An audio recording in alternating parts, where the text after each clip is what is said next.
Let's have a closer look at the singly linked list here. So a singly linked list consists of nodes, and every node has an element at the next node. So here in this example, we first create node 3. And node 3 has as an element Toronto.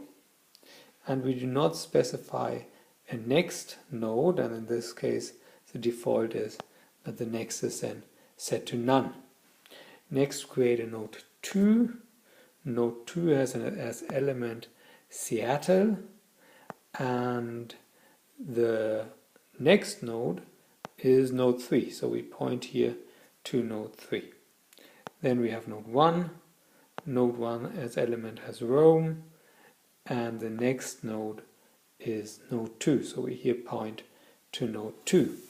Now the list has a head, and the head is a node, and in our case the head of our list, so we have a list and the head is node 1.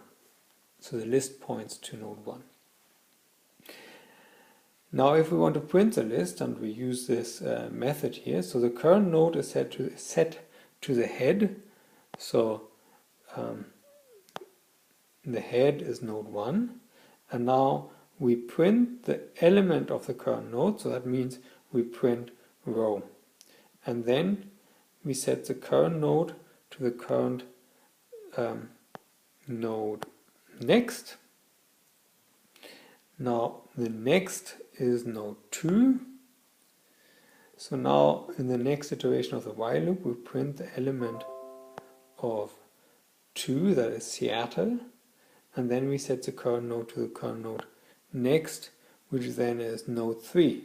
So node 3, again we print the element, that is Toronto, and then we go to the next node.